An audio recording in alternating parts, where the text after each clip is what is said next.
Hi guys, ഞാൻ ഇതെങ്ങോട്ടായി പോകുന്നതെന്നല്ലേ. ഇന്ന് എൻ്റെ ഫ്രണ്ടിന്റെ ഡാൻസ് സ്കൂളിലെ അരങ്ങേറ്റാണ്. 10 അവതാരങ്ങളുള്ള ഒരു ഡാൻസ് ഫ്യൂഷനിൽ ഒരു ക്യാരക്ടർ ഞാനും ചെയ്യുന്നുണ്ടായിരുന്നു. അങ്ങനെ കാത്തിരിപ്പിനൊടുവിൽ നമ്മുടെ മേക്കപ്പ് ആർട്ടിസ്റ്റ് പ്രിൻസ് ചേട്ടനും ടീമും എത്തിയിരിക്കുകയാണ്.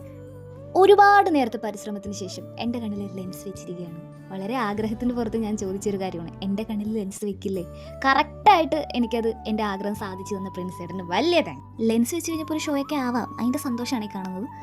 മേക്കപ്പിനെ കുറിച്ച് ആധികാരികമായിട്ട് പറയാൻ എനിക്ക് ഒന്നും അറിയില്ലെങ്കിലും കണ്ടിരിക്കാൻ വേണ്ടിയിട്ട് നല്ല രസമായിരുന്നടോ. ഇന്നത്തെ ഫ്യൂഷൻ ഡാൻസിൽ ഞാൻ ചെയ്ത അവതാരത്തിൻ്റെ പേര് മത്സ്യമായിരുന്നു. എൻ്റെ ബെസ്റ്റ് ഫ്രണ്ട് സൂസു തന്ന കോൺഫിഡൻസിൻ്റെ പുറത്ത് മാത്രമാണ് ഞാൻ ഇന്ന് പ്രോഗ്രാമിന് ഇവിടെ ഇറങ്ങിയത്. ലാസ്റ്റ് ഇയർ സ്കൂൾ ഓഫ് ഡാൻസിൽ ആർക്കെങ്കിലും ജോയിൻ ചെയ്യണമെങ്കിൽ കമൻറ്റ് ചെയ്താൽ മതി, ഞാൻ ഡീറ്റെയിൽസ് അയക്കാം. ഹൃദയ് സാറായിരുന്നു എൻ്റെ ഐ മേക്കപ്പ് എല്ലാം ചെയ്തു തന്നത്. പിന്നെ എനിക്ക് എൻ്റെ ഹെയർ ചെയ്തു തന്നത് ജിത്തു സാറാണ്. മത്സ്യം എന്ന ക്യാരക്ടറിന്റെ തലയിൽ ഒരു ചെറിയൊരു കൊമ്പ് കൂടിയുണ്ട്. കൊമ്പിൽ കെട്ടി പടവ് കൊണ്ടുപോകുന്നതാണ് കൺസെപ്റ്റ്. ഈ കൊമ്പ് എങ്ങനെ തലയിൽ ഫിക്സ് ചെയ്യുന്നുള്ളൊരു കൺഫ്യൂഷൻ ഉണ്ടായിരുന്നെങ്കിലും പക്ഷെ ഫൈനലി ഈ കൊമ്പ് തലയിൽ വന്നപ്പോൾ ഒരു സന്തോഷം ഉണ്ടായിരുന്നു. അതുമാത്രമല്ല, വേറൊരു ആക്സസറിയും കൂടി തലയിൽ വെച്ചു. വലിയൊരു ഭാരമാണ് ഇപ്പോൾ എൻ്റെ തലയിൽ. ഫൈനൽ സ്റ്റെപ്പ് അൾട്ട ഇടുക എന്നതായിരുന്നു.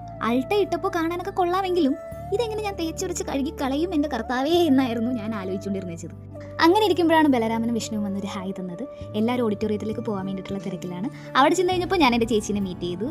പ്രോഗ്രാം സ്റ്റാർട്ട് ചെയ്യുന്നതിന് മുമ്പുള്ള ടെൻഷനിലാണ് എല്ലാവരും. അതിൻ്റെ അടുത്ത് ഗസ്റ്റുകളൊക്കെ വന്നിട്ടുണ്ടായിരുന്നു, എല്ലാവരും മീറ്റ് ചെയ്തുകൊണ്ടിരുന്നു. പ്രോഗ്രാം സ്റ്റാർട്ട് ചെയ്തപ്പോൾ ഞാനും നരസിംഹവും കൂടി ഓഫ് സ്റ്റേജിൽ ചെറിയൊരു ഡാൻസ് ഒക്കെ ഉണ്ടായിരുന്നു. ഇതാണ് എൻ്റെ ഫ്രണ്ട് സൂസുവും ടീമും. മോഹിനിയാട്ടം, ഭരതനാട്യം, കുച്ചിപ്പുടി എല്ലാം അരങ്ങേറി. അതിനുശേഷമായിരുന്നു ഞങ്ങളുടെ ചെറിയൊരു ഫ്യൂഷൻ. ആ ഒരു ഭാഗം കാണിക്കാം.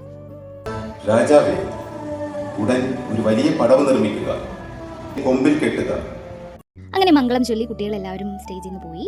അപ്പോൾ അതിനുശേഷം ഫോട്ടോഷൂട്ടും കാര്യങ്ങളൊക്കെ ആയിരുന്നു. വിധി ഉണ്ടെങ്കിൽ അടുത്ത അരങ്ങേറ്റത്തിന് ഒന്നുകൂടെ കാണാമെന്ന് പറഞ്ഞ് ബായും കൊടുത്തിട്ട് ഞാൻ എൻ്റെ ഓട്ടോ ചേട്ടനെയും പിടിച്ച് വീട്ടിലേക്ക് പോവുകയാണ്.